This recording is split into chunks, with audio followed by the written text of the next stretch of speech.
Welcome to the Football 360 Show, your Tuesday football fix, the fastest hour of football talk on the planet. Special thanks to our sponsor, Wendy's in Chesterfield, for sponsoring Football 360 Show. You can find them in Chesterfield, Missouri, on Airport Road. Work hard, play hard. Wendy's is family-owned and operated, known for their wings, pizza, and live entertainment. You can have a great time inside or outside on their heated patio. You definitely want the heated patio this time of year. Be a good time. The holidays out there, the heated patio sounds like a good time, a great time. Have a great time inside or out. Wendy's also has carry out and online ordering available. Stop by, check them out. Tell them that you heard about it on Football 360 Show. Matt and JP sent you. You will not be disappointed. Holiday season, doesn't that just sound great? Hanging out at Wendy's. I'd rather do it than go shopping. I can tell you absolutely. that. Well, this is the move, right? Yeah, that's the move. You go ahead and you drop your lovely wife or female companion or girlfriend or stranger that you met at a bar, and you drop them off at the mall up here, and then boom. There's a lot of shopping options. And yep, absolutely. Just sit down and eat and watch some football. Bingo. That's all I did this weekend. That's all you did this weekend? I was going to say, how is your football world going on? But you wanted to talk soccer, I think. No soccer. Not today? I know nothing about it. All right. So what's going on, man? Oh, I tell you what, it was a lot of good football this weekend. I mean, just fun to sit down and relax, and got to train a little bit and watch a little bit. So I actually got to check out a lot of football, believe it or not, which was really nice for me because I'm usually like all over the place. And so got to watch a lot of football. He is Matt Bierman, by the way. I am JP Rock. Great to have you with us. A lot of great football. Some stuff we're going to talk about football-wise, not soccer-wise. I saw some English verbiage up here. And so from a previous show. Yeah, different view of the sport. Right. So it made me think, made me think of that. Mizzou, of course, last week we talked about them having a 10-win season, that it was going to happen this week. And of course, absolutely did. 10 wins, going to play in a, New Year's 6, I think they call it, bowl game. Yeah. Which is going to be really good. State championships are set. Very interesting games we could talk about there. Some have been decided too. Yeah. Some state championships have been decided in Illinois. Oh, yeah. Over there. But we do cover that whole area right there. Yeah. Some people lost that you didn't expect to lose, which was a little bit shocking. Recruiting, off-season stuff, All-Star game, ACS All-Star game, right around the corner, coming up on the 9th. I hear it's selling well. Yeah, sounds like there's really good demand for it. And last year, the crowd was really good. So, I mean, this year, cross our fingers for some good weather and get out there and get to watch some really good players get after it. And are you going to be on assignment there covering it? I will be there. He will be there. I will be there. That's really good. I've been to every one of them. Just think it's a really good community event and getting to see all the kids get after it. But I do think of all the years, that's taken nothing away from kids that have done it in the past. Top to bottom, the best rosters I've seen. Right. Really good kids. Yeah, very good kids. And I mean, the talent level in the area just keeps going up. Yeah. So that's a thing. And besides it being, the selling so well, you are involved with it on several different areas, including, some youth football players are going to be able to get a free training session. Yeah. Elite football. So every ticket will have a free session that the kids can, use. Any high school or youth player can use to come in throughout the year and just our way to give back and support such a great effort. And, last year they raised a lot of money, I think over $80,000. And fantastic. The goal this year is to have more. And, for people that don't know what the American Cancer Society does, like they do a lot of just, yes, obviously fundraising for research, but more tactical from what I've learned over the years of supporting families that are, like people doing treatments and getting traveling from their home to the hospital and right. People being able to stay over at their lodge and have, during operations and, family members really supporting them. And, every one of us has got someone they know that's been affected by cancer and we'd love to see it go away, but obviously we're living with it. So it's just good to support a great cause where, there's football, which is obviously near and dear to our hearts, but, right. It's really one of the only ones I think in the ACS, system where they have a ton of, this really community rich outpouring for football, and then raising a lot of money for their programs. Right. People don't realize the cost involved and how it touches every member of a family. Oh, yeah. I mean, people have to work. People, have to take time off of their jobs, this and that. So it's a horrible disease, and this is one step to try help find a cure for that. So Yep.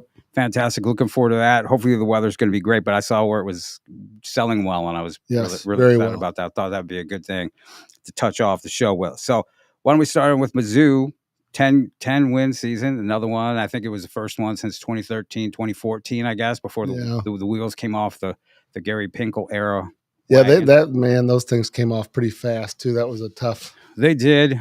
Coaching changes. You really find out who's behind the scenes, not necessarily running things, but holding it together. Yeah, and they had a coaching change. Dave Yost was really the guy who was there from the time the lights went on, time the lights went off, making sure everything, wrangling everything and everybody. And there's a lot involved with it on the big time college level. Yeah. And you wouldn't think that like one person kind of holds the keys to a lot of that, but there are guys that do that. Right. Yeah. And there's the ebb and flow like any workplace, but there are certain guys that do really a lot of heavy lifting. And if they're really talented, and Dave Yost was, I think he kind of burned out too. I think there was a little bit. There was a lot, and I think there's obviously some internal stuff going on in the team. And he became the offensive coordinator. He didn't necessarily want to be the offensive coordinator, and he was still the recruiting coordinator and all this other stuff going on. Besides being a lot of work, besides keeping everybody happy and in line. And Coach Pinkel, like a lot of veteran coaches, delegating authority and letting other people kind of take over while he was in the twilight of his career and enjoying his life. Mm-hmm. His life had undergone some changes, and he was enjoying his life, and that just caused some internal struggles and turmoil amongst the staff. And like you said, Coach Yost had enough, and then everybody really sort of went at it. Yeah, it was a bit. Yeah. He was such a calm individual. I really enjoyed working with him over the years. He was the guy that when they used to run the old Mizzou camp, they'd bring it to town. I mean, he was always just super good, very respectful of working with kids that we trained and having a good relationship. And he was super calm. He was a surfer dude. Yeah. He was Mr. California with the long hair, the long blonde hair. Yeah, long blonde hair. Very chill. I forgot where he's at. He resurfaced. I saw he's been a few places between then and now. I know he was, I think he was at Oregon for a minute. He was at Washington State for a minute, down in Texas Tech. Down in Texas, yeah. Yeah. So wherever you're at, Yost. Come on on the show. Yeah, come on. We'd love to catch up. Absolutely. So they're going to be in a New Year's Six bowl game. Huge. And I'm seeing the projections be that either the peach or the cotton. I had a player tell me that he thought it was going to be the Cotton Bowl. Really? Versus Texas. I was going to say Texas peach. I think people still that don't have Mizzou that highly thought of are kind of saying the peach against Tulane or Penn State, which against Penn State would be a phenomenal game. That'd be a great game. I'd love to see that. I would absolutely, because you got power against power. Not super familiar with Tulane this year. I know that Coach Fritz. They're always good. Always right? good. Yeah. Does a great job. Coach Fritz, who I think he's from Missouri. Yep. Coached at Central Missouri. Coached at Central Missouri. I mean, he's got ties here. And he's done really well, very well. And then that system is fun to watch. Their offense is great. I mean, it's really a lot of fun to watch. And he's a guy who's, speaking of staffs, I mean, he's had a bunch of guys. I mean, we had Hudson Littlebridge was down there playing, and I think he had 4 or 5 in his short tenure there of O-line coaches, right? And then it goes from having those O-line coaches, and that's tough. We talked about that last week. If that guy's not your guy and you're not his guy, that's hard, right? And they're changing constantly, and how guys communicate. But then Hudson actually smartly moved to Missouri State, and I just saw he was an honorable mention all-conference first year in the conference. So that's Missouri Valley is no joke. That says a lot. Right. Oh, absolutely. And that's a perfect area for him to awesome. be in. Such a great kid. He really is really intelligent. I mean, he's going to go real far in life. He's a great kid, although I will say this. I'm going to break some news here. I beat him in a game of pig at the Elite Combine one year, I could see that. and he refused to accept it. He didn't want to results. shake your He didn't hand. want to shake my hand, man. No. No, man. No, I think I might have been witness to Yeah, that, you actually. witnessed that. Yeah, You I think I did. And he got violent. Yeah, No, yeah. he didn't. But man, he is didn't such get a good kid, and his dad is, coaching with He's a the great kid, yeah. or not coaching. Smart. He's in the front office of Yep. the XFL Roughnecks. Yeah. Hudson Smart, not Yeah. Hudson is Hudson's really, super really smart guy. bright. Oh Yeah. yeah, he's gonna run the country at some Yeah. point. He's that kind of smart. So yeah, Fritz, by the way, hearing his name bandied about for some potential job openings. Yeah, it'll be interesting to see like if you've watched what's going on in Boise State. So like they're in the Mountain West Conference Championship versus UNLV. Yep. The predecessor to the Mountain West. It's Mountain West, right? Yeah. Coach of the year, Barry Odom. Former Yeah. Missouri Tiger. I think they went 9-3. Yeah. Yeah. So they lost their last game to San Jose State, but he's done a heck of a job. He's got a bunch of guys, old Mizzou guys, Michael Shear, former player, MICDS guy, calling the defense, and then Cornell Ford, who's the longtime recruiter of St. Louis, is out there with him. So they got a really good deal. But again, you could see Kirby Moore's name coming up for Boise State, I would imagine. Yeah, already hearing that. I mean, that's it. And they fired their coach. He was like 24-10, somewhere like that. They fired him mid-season because he was 5-5. Yeah, well, I mean, some programs have such demand that they will not accept mediocrity. So it's really interesting. And again, speaking on those terms, you look a year ago, Mizzou was kind of treading in that direction, right? And this year could have been a rough year. Instead, you get a 10-2 run. Theoretically, could have been 11-1. I mean, if they pull it out against LSU, and we're talking even bigger bowl game, right? So I think sometimes patience is the right thing, and Drinkwitz definitely got it turned around this year. It really is. And then you have the opposite of that, where you have Arkansas, which I think is 5-5 or lower, below 500. Yeah, and they give the vote of confidence to Sam Pittman, and my gosh, that game was brutal. So I talked to a young man on the team and just wanted to get his feel for it, and he and this is interesting because you don't hear football players say this very often. He's like, it was a really boring game. Yeah. This is the guy running the game, right? And he's like, it's kind of a boring game. Yeah. So to me, that shows you, again, we talked about Mizzou is a really good football team. I mean, the fact that you're playing an SEC opponent who, other than against Auburn, they were in every single game against Alabama. I mean, they were right there neck and neck. I think they lost most of their games by under 6 points. But then Auburn caught them towards the end of the season and hammered them pretty good. But Mizzou, pretty quickly, I looked at my son at the beginning of the game. I said, look, if Mizzou gets up, it's going to get ugly. It's going to be a bloodbath. KJ Jefferson, which is their entire offense. Yeah. He was their entire offense. Got injured pretty early. That was hard to watch because he's a senior. Yep. He tried everything to do to get back in the game. And you just feel for someone like that because, I don't know what his draft stock potential is, but at the end of the day, solid. you just don't want to see someone get cost themselves over, and that's probably a torn ACL, at least maybe a bone bruise, like with the hyperextension or torn cartilage, but something most likely is going to be surgically repaired, I would assume. And you have to ask yourself, it looked like it was him trying to do too much. I would agree. Okay, it's like, big fella, you're the quarter, you are the offense. Go down. That's interesting.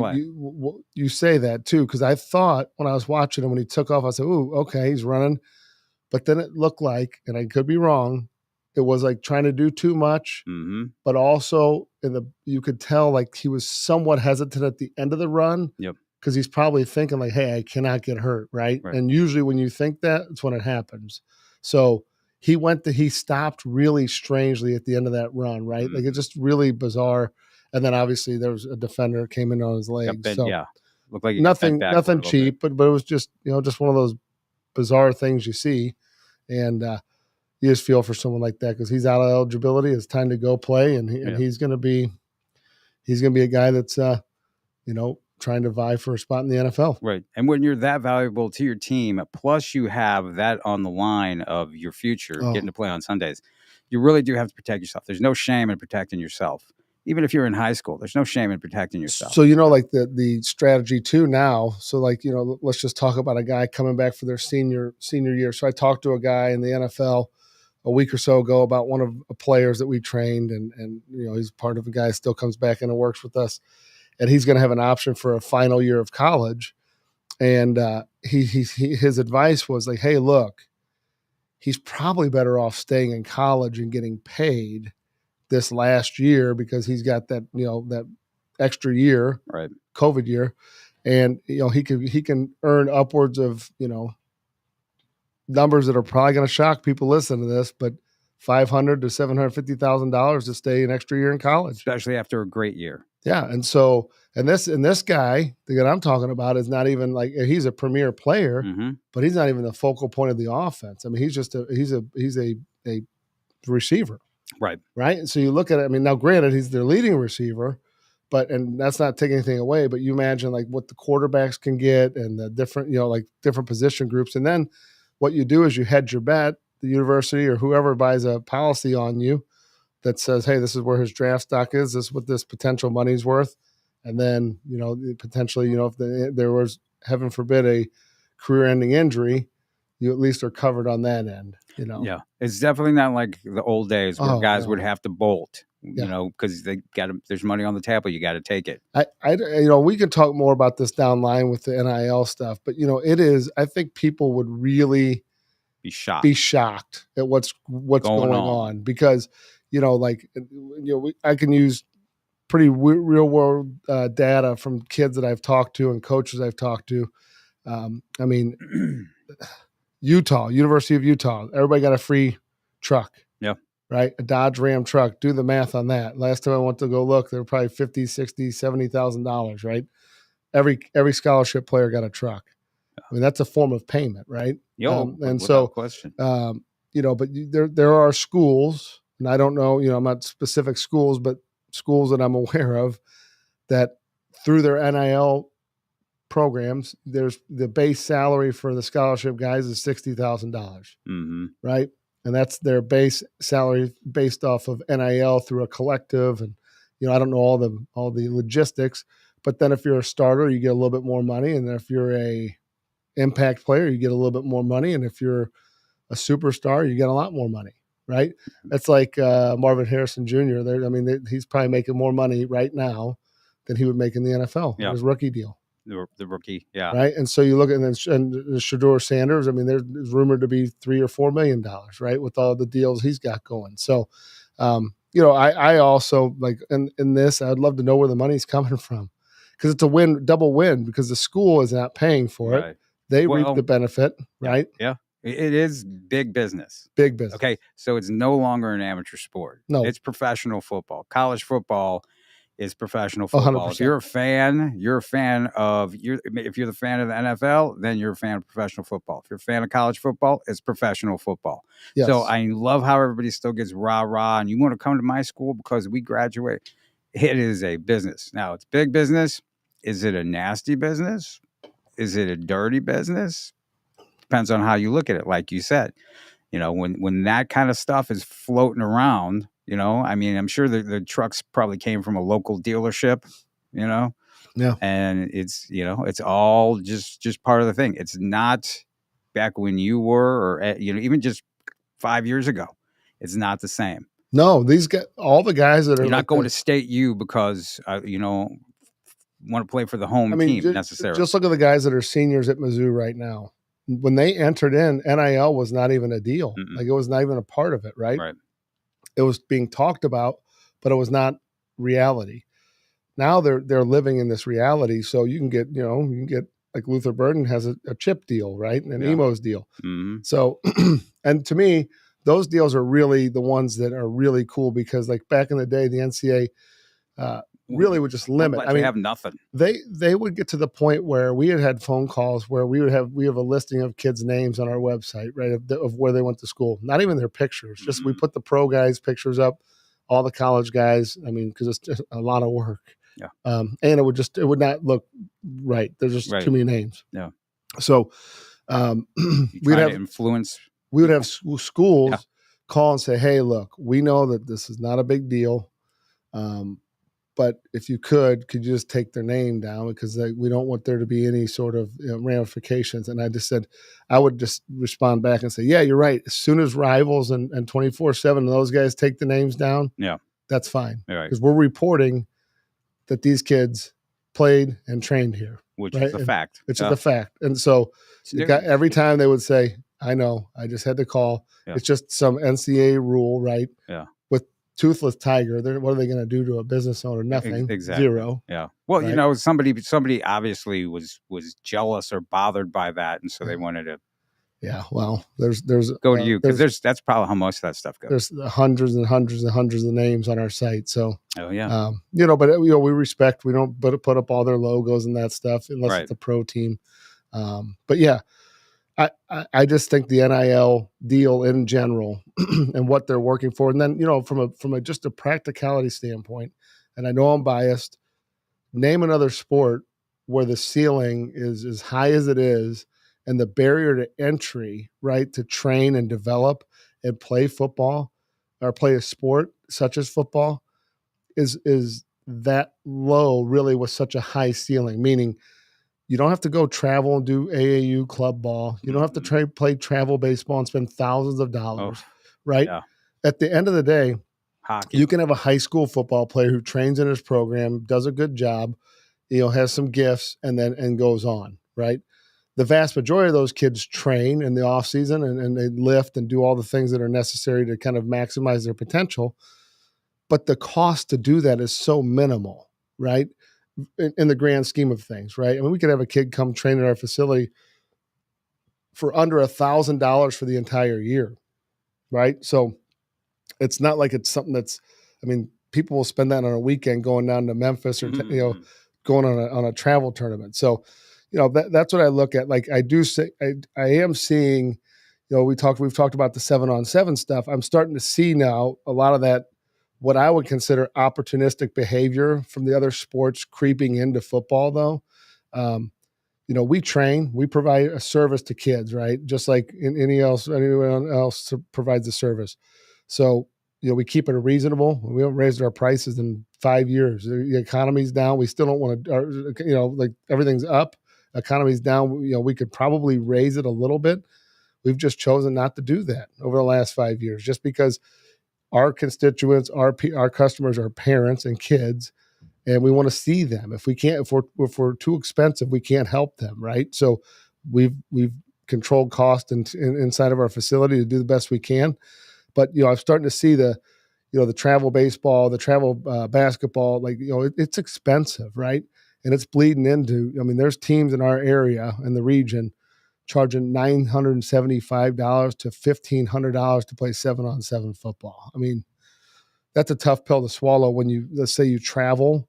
Every weekend's $500 to travel with gas, hotels, all that stuff. It becomes kind of a really tough sell when people realize what's involved in that, when you can actually just spend your time and energy developing yourself. Because at the end of the day, the college coaches just want to see you at your top form, right? Now, that can provide a component of it, but I think you also have to be really smart about how you allocate your time, energy, and money if your end goal is to be one of those guys. And it's really within people's reach. Your only hope before to make money in football was to play in the NFL. Now you can do it playing at a Power 5 or a Group of 5 school, right? You can do it very easily, right? Got to have some talent, got to have some stuff on your side, but you can do that. And actually, these guys we know kids that are making good chunks of change, like adult money, playing football. Oh yeah, which is a great thing. That's awesome. And they're finally getting their cut out of all the other guys before them that didn't, and then they're finally getting it. And I don't think there's much jealousy from the older players as much as it's about time. Yeah, because there's a lot of money being made by other people. Right. Yeah. So what you're seeing, or what I'm seeing actually, is you're seeing a bunch of the top kids opting out from playing 7-on-7, unless it is from one of the national conglomerates that are putting together 7-on-7 teams, which is tied into NIL money. 100%. Okay. So what you have here, and I don't think I'm breaking any major news here, but what you have here are some very wealthy people. Some are attorneys who want a piece of that pie. So Yep. what better way to go than you get them when they're young, right? Get them when they're as young as they can. Put them on this 7-on-7 team that's a national team from, say, I don't know, California, Florida, wherever. And then they jet them out. They want, show them the good life, nice little gifts, whatever. And what else is involved? When NIL time comes, guess what? We're here to represent you. So it goes even deeper than that. Well, go ahead. So what I've seen is there are clawback clauses in those. So as you know, nothing in life is free, right? So if someone out of the kindness of their heart who's got gratitude and is on a mission to help kids, there's guys like that. But when it gets down to a component of money, like serious money like this, there's people who are legitimately out there preying on kids and their misunderstanding of how contracts are written and how money really works, right? So, and their parents, they're oftentimes taking advantage of those guys. So there's situations. I think there was a deal. I forgot who the kid was, but he signed a deal with an agency. He got money advanced to him. What he didn't understand was when he signed it, he was relinquishing 25% of his profits or his revenue that he earned in college through his NFL career.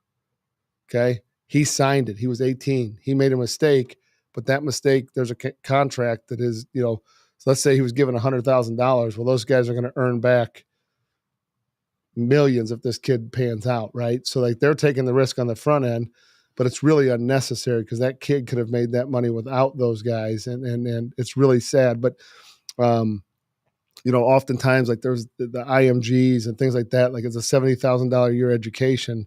And I've been told by numerous people that when they've read the fine print, they were shocked to see that free scholarship was not a free scholarship. There was clawback clauses as they made it higher up into the game, which they want to get their money back. So it's a two-way street. These guys on these 7-on-7 teams, like the big national ones, you have to be very careful with what you're signing and what you're allowing someone else to pay for now, today, and what that means in the future. That's what I would say to that, because there's a lot of naive people, and I'm not saying naive in a derogatory sense. I'm saying it they just are not aware of like, hey, this is like, hey, I'm due this money. Someone's going to pay me the money, and they don't realize the person on the other end is a lawyer and does know how to write contracts that are beneficial to them. And if they don't have another lawyer read it, you could be sitting on the bad end of a deal, and it's already starting to happen. You don't think that the moms and dads and kids are having their attorney look at anything? They should before they talk to me. That's what I tell them. Before they have a chance to be flowing coast to coast and yeah. But Mom, I'm going to go this weekend out to California. So stuff like that. I think, Mom, before I go out here, have our attorney look at that. Yeah, that's not happening. That's not happening.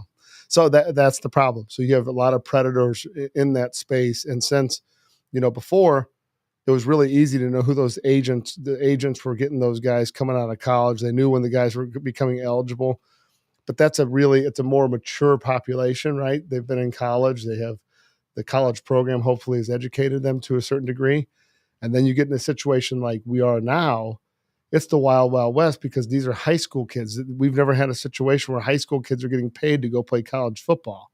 So, I just think it's a really interesting scenario, and it's going to be really interesting to see how this shakes out, because there's going to be a lot of hurt feelings and I think some bad business deals done over the years. Oh, without question. That's a story down the line. That's coming. Oh yeah. There's going to be all kinds of different stuff. Cody Schrader, back to Mizzou. We kind of veered off there a little bit, but back to Mizzou. Cody Schrader was just announced a Doak Walker finalist, one of the top three running backs in the country. I hope he wins it. Who are the other? Do you know who the other ones were? I don't know who the other ones were. I didn't see that part. I'm biased. I think he should win. Yeah. I mean, I guess a lot determines how things kind of play out. Now, I do know that he doesn't have the best numbers of the running backs involved, but even though he is leading the SEC. Yeah. I looked at he's top 5 or 6 in the country, but there are a few other guys. Yeah, of the 3 had finalists, had a few more touchdowns. He's not one of the top. Yeah, he's not one of the top 3. But then you start judging, like, who did you do this against? What's his value to the team? Yeah, that sort of thing. Which leads to should he be a Heisman? Yeah, Drinkwitz sure thinks so. Yeah. That's what he announced after the game. He said, stop talking about the feel-good story. Let's talk about the production and put this man up for the Heisman. Yeah. So, I think it's a runaway with Jayden Daniels. I think there's no way he doesn't win it. Or maybe Bo Nix, but it's tough to unseat a quarterbacks that are putting up because Jayden Daniels is the second leading rusher in the SEC. Yeah, that's impressive. I mean, he's the second leading passer and second leading rusher in the SEC. Yeah. Pretty impressive. Yeah, he came in as I think he was one of the people mentioned early with the Heisman. Yeah, all along. So he's been there from start to finish. And once they get somebody on their radar that they love like that, it's hard to unseat them, no matter how good. Somebody from the middle of the country is not getting that. I was going to say, not to mention it's Mizzou. What are the odds? They'll mention him, and then they'll be like, well, that's good enough. There you go. There's your attaboy. Yep. Give him the Doak Walker. Give him the Doak Walker, which is good. He was co-offensive player of the week in the SEC. Jayden Daniel, maybe the other one, the other 217 yards and a touchdown. Just a great story, and now you're seeing national media pick up on it. When I think we were talking about it for week 1 doing this, just an amazing story. That amazing, yeah, and the kid you just can't be happy enough for someone like that because he's humble, he's worked his butt off, and when a lot of people didn't believe in him, he believed in himself, and I think that is the most important lesson learned because he didn't take no for an answer. And, I'm sure there was a lot of uncertainty in his mind when he was walking on at Mizzou. And, he got in that room real quick. I remember Brady Cook saying, man, he's really good. I don't think there was that much uncertainty in his mind. And yeah, you're right. Other people. Yeah. Not in his mind. Yeah. Were they going to how about this? I guess maybe the only uncertainty would be, are they going to actually give me a fair shot? Right. And he's the kind of guy, if you get a fair shot, it's over. Well, luckily for him also, there really wasn't a lot there. Yeah. He had to get a fair shot. Yeah. Jamal Roberts not ready yet. He's going to be really good for Mizzou in coming years. Nate Pete went out to Stanford, came back, just really not the kind of back that you need in the SEC. Yep. So the opportunity was there. And the other guys were like walk-ons or redshirt freshmen, sophomores who just were not ready. Not at that level. Yeah. So next year he's going to be hard to replace, though. He is going to be really hard to replace. Going to be really hard to replace. They're actively looking hard for a running back to come in. There's a kid from Alabama that they have coming in. I think it's December 8th, who flipped from Auburn or decommitted from Auburn. Big kid. Again, that's what they want. They want somebody who's if they're not a 6'1", 220-pound kid, can run like it, like Cody can.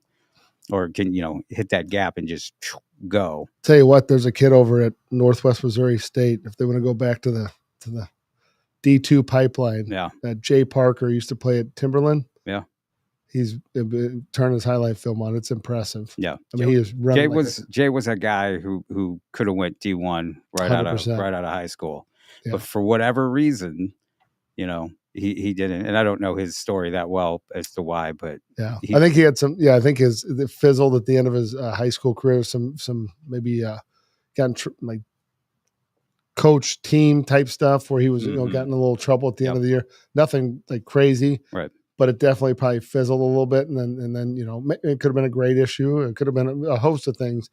But he is one heck of a player. He's coming alive in college. Yeah, we'll see how this opens up the door to everybody else. I mean, quite frankly, they could go to all the directional schools in the state and just pick up some guys because there's a lot of guys who go to Missouri Southern, Northwest Missouri State, Missouri Western, who are guys. Oh, they end up in the NFL. Especially Missouri Southern. They have a really nice track record of taking guys, And not a guy who comes to mind is Brandon Williams. Yeah, out of Summit. I remember watching Brandon at practice, and I was like, no brainer, no brainer D1 guy. And he took that path, Missouri Southern, and now he's one of the still plays in the NFL. Just a monster. Yeah, He was that guy. So we'll see where Mizzou winds up. Do you know when they do the bowl selections? I think it's next weekend. Next right? weekend? Once they get, I think next Sunday. I could be wrong, but I think it's next Sunday. After they do all the bowl, after the conference championship games. Gotcha. So yeah, did you? What do you think of the Texas A&M hire? I don't know. Sunday night. The booth tells me is when the bowl selection is happening. Okay, Sunday night. So I saw that it was going to be Mark Stoops, and I think the fan base, Mike Elko, decided against it. Yeah, that's really it's an interesting hire because like they started out hot and then they fizzled real. Now, granted, their quarterback got hurt, but yeah, I don't know. I mean, that's a hard place to win too.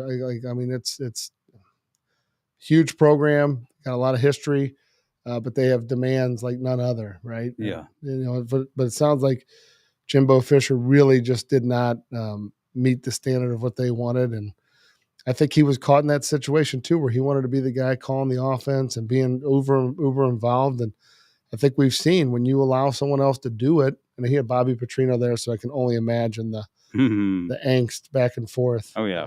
But yeah, it'll be interesting to see how that shakes out. I mean, I don't know what they paid him. Hopefully they learned their lesson with the last. Not $75 million, I would imagine. $75 million. It's not to work. Yeah, I think Jimbo Fisher won on that deal. He definitely won on that. Not a lot of big name coaches out there though. Yeah. For guys to pick from. I mean, you could make a run at say a Eli Drinkwitz. Yeah. If you want to wait, or you can wait for all the assistants leaving Colorado. True.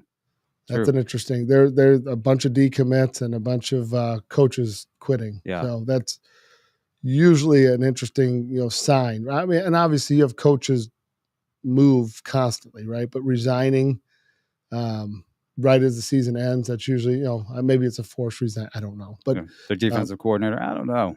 There's a lot of stuff going on. Yeah, and it's just I think that is a tough thing too. Taking over a program, having all these guys coming from all over the place, and let's be honest, like you don't have that much time to vet everybody, right? Like you just don't. Like you're trusting a lot of people that give you good data on people, but if you trust the wrong people, they can sell you. They can sell you guys that are just not good program guys, and if you get too many of those, you're asking for trouble. You see that all the time. People, I see it all the time. People are always trying to sell somebody. This guy's this guy's that, and it's no. I could tell you this: if I talk to a college about a kid, first and foremost, he's a quality human being. Like I'm not gonna go talk.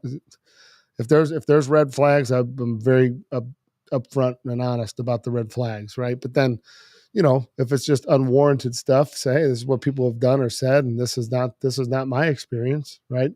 But I would tell you, it's very difficult these days because so many people are angling to get their guys there so they can promote them. But the reality of it is, if it's not a good fit, why send them there?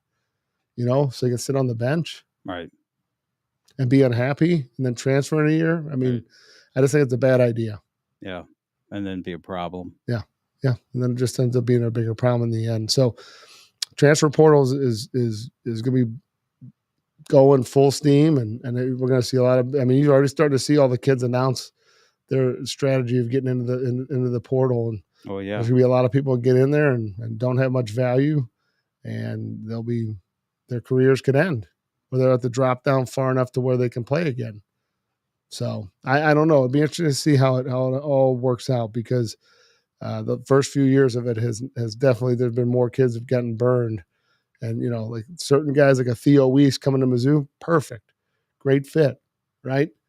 But there's a bunch of other guys that have transferred, like Jake Garcia, right? Transferred to Mizzou, doesn't see a snap. Do you think he wished he would have stayed at Miami? Miami's quarterback just left. Yeah. So I also saw, I thought it was really interesting,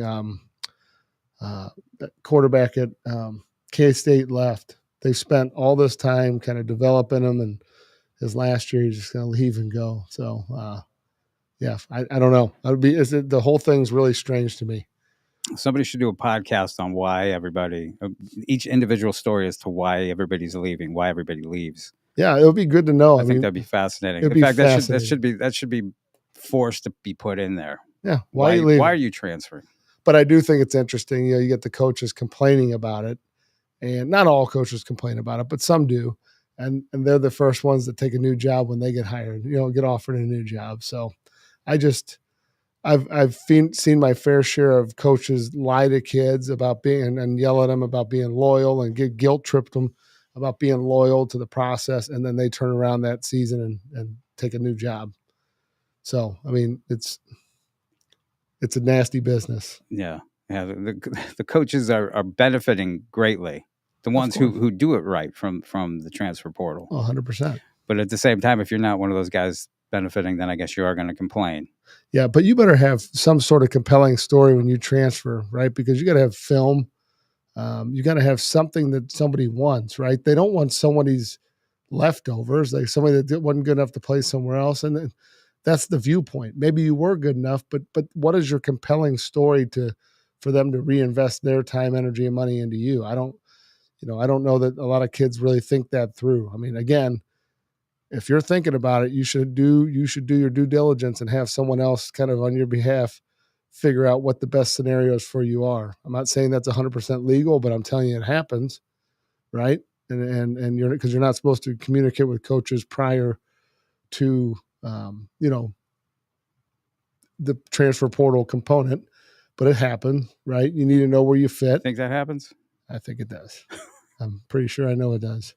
So, but you want to have some sort of educated guess, right? You don't want to go in and then figure out like, ooh, I shouldn't have done that. Because usually when you go back, the door's closed, right? Yeah, we know someone who tried to go back to a school. Yeah. That door was slammed in their face, right in their face, right? Well, yeah. That's just the way it works. They were at the other school for a couple of days. Like, I made a mistake. Made a mistake. Slam. Sorry. Yeah. We moved on. Yeah. So I think that unfortunately is a really tough deal. It's, again, people are not, when you act emotionally versus rationally and using logic, a lot of times your situation is pretty darn good, right? The grass is not always greener. Never, usually. No. So you got to get really lucky for that to happen. Yeah. Right. So. Yeah, that's going to be interesting to see how that goes going forward.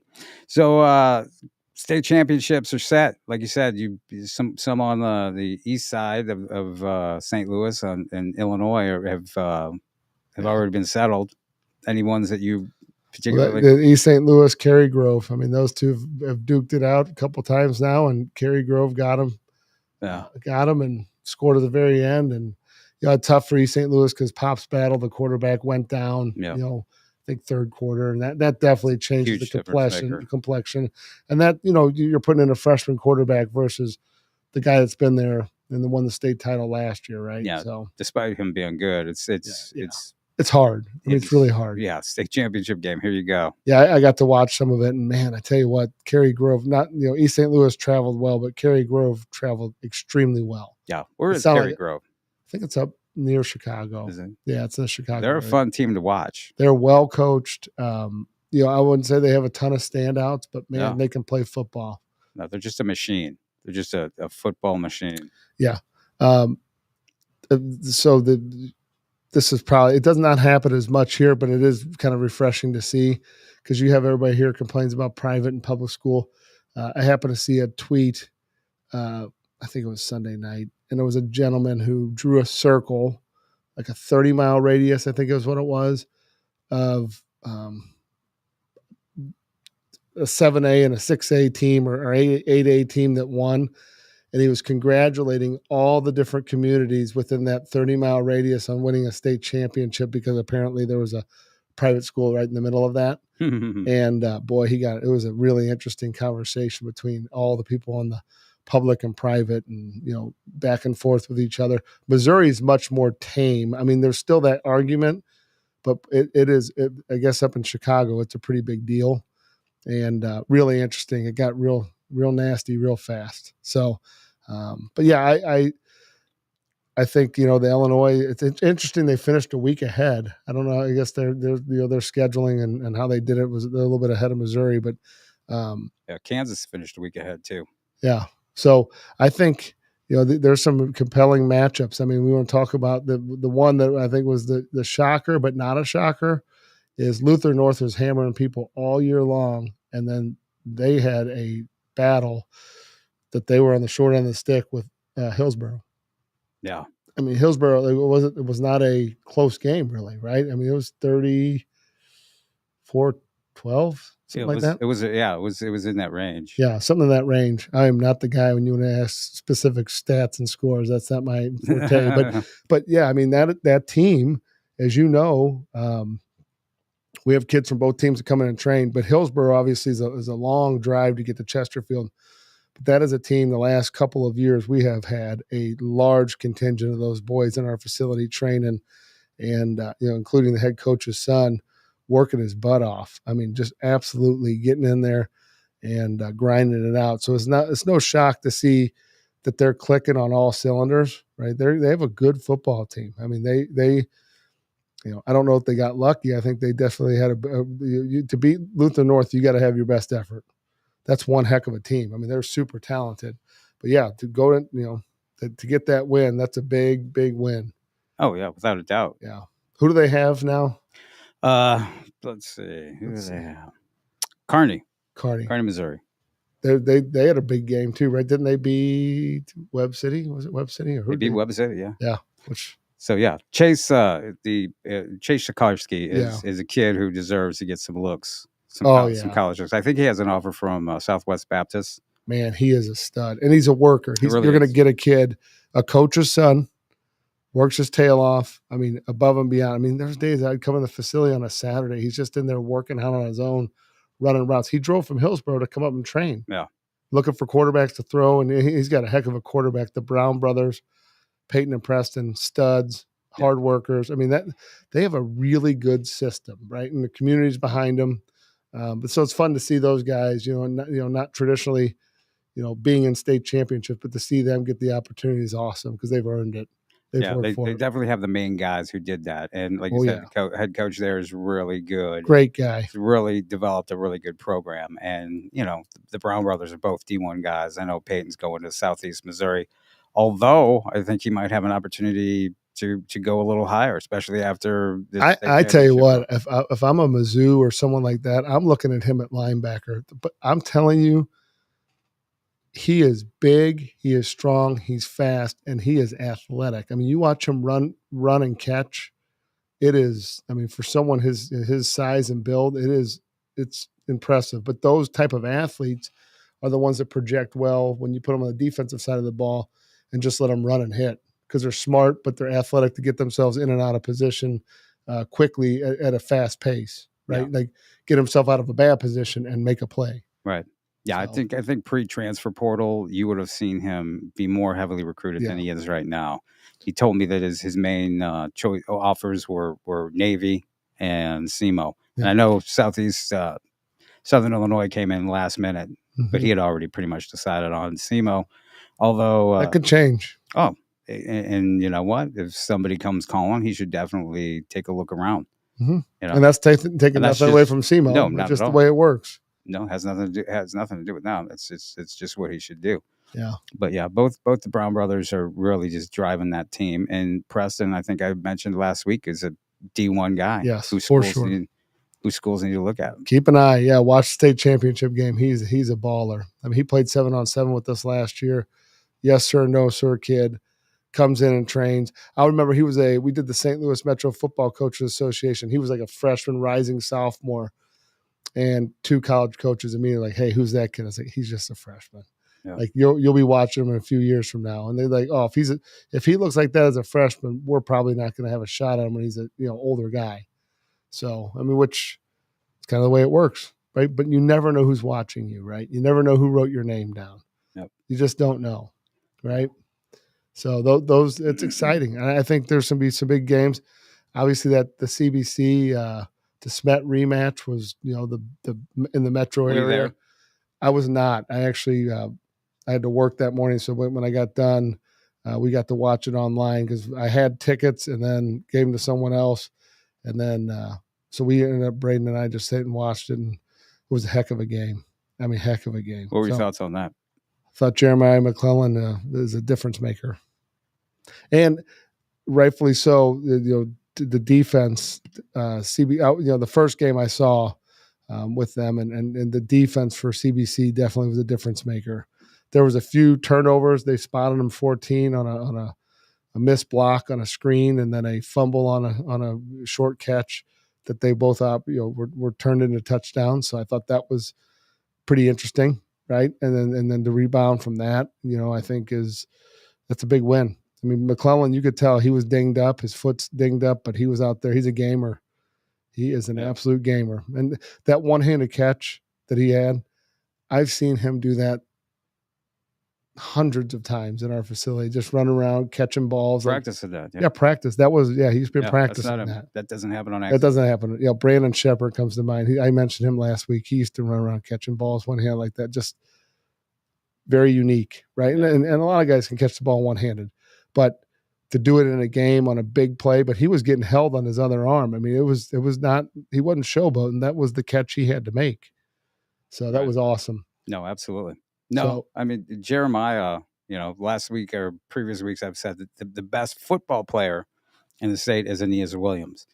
Jeremiah McClellan is the second best football player in the 2024 class. Mm-hmm. Now, that might not make him the next best prospect, but he's the second best football player where you put him anywhere, quarterback, D-back, any kick return, punter, defensive end, wherever you want him. He's going to be that guy because he's a football player. And you know what, JP? Being a football player, I think, is a lost art. Because it's undervalued. It really is. If I'm recruiting in my team, I'm taking the Kyron Williams, football player, right? Brett Gabbard at quarterback, football player. Even though he's a quarterback, he's a guy that was doing that in high school. Sheldon Richardson, another guy, football player, right? Just whatever you want him to do, old school can just do it. And I think those guys are kind of, Brady Cook's another one, punt. Oh, you kick, I guarantee he'd be a good defender. But those guys are just guys that can absolutely go out and change a game. Just ask them to do whatever you need them to do, and they do it. So, but yeah, I think that DeSmet had one heck of a season. I think it's a tough loss, obvious, tough pill to swallow. It's hard to beat somebody twice, especially when they're well coached. They get another crack at you. There is a psychological component that I think is, kind of unspoken, where it's like, the one team thinks we already got them. The other team's like, well, we're going to get you. And I think usually, if they're two well-matched teams, that second time, the other team gets them. Right. It happens a lot, especially in middle school and high school football. But, something that I saw at the game, or saw was Jason Wiley's junior quarterback, CBC, got dinged up. And I was sent a picture. And I think it really drives home the point of what we're doing with high school football. I know we love all the recruiting talk and this guy's this and this guy's that. And it comes down to having a brotherhood, right? And in this picture that's up on the screen, Jason Wiley, who hurt his ankle, got dinged up. Dylan Duff is there carrying him off. That young man just lost a game to basically end his season. And he's buddies with Jason Wiley. They've played 7-on-7 together. They've grown up. They know each other. They've competed with each other. They've trained together. And he's there with his buddy Corey Sims helping him off the field. If that doesn't tell you why we coach football and why we're involved in the game of football, it bridges all that, right? You have guys from different backgrounds that love and respect each other. Yeah, sure, they want to win, and they're going to compete and talk smack in the field. But when it comes down to this, you don't want to see another guy dinged up. That could be you just as easily. That picture was taken off to the side, right? It was sent to me. I just think, it wasn't sent to me for a big, it was more of like, hey, did you see this happen? It wasn't done for the cameras. I mean, you can see it's taken from behind a fence. Yeah, that looks like a candid moment. Yeah, that's a very candid. But to me, those young men, Jason's obviously distraught. Any young man that wants to compete, right? But to have his teammates there lifting him up, and then another guy that just lost a game, to me speaks volumes about the game of football and why I'm involved in it. Right. I love it. Sportsmanship, camaraderie, brotherhood, respect for your fellow man. I mean, and those are lessons those guys are learning. And anybody that sees that, I think it beats down a lot of narratives that we have in our society about how everybody's out for themselves, right? You can do the best you want to do and compete and do all that, but you can also be a good human being, right? And that's what it boils down to. We're building good young men that end up becoming good young men that matriculate into the world and have jobs and have families and raise kids, all that stuff. And I think that's the first step is having compassion for your fellow competitor.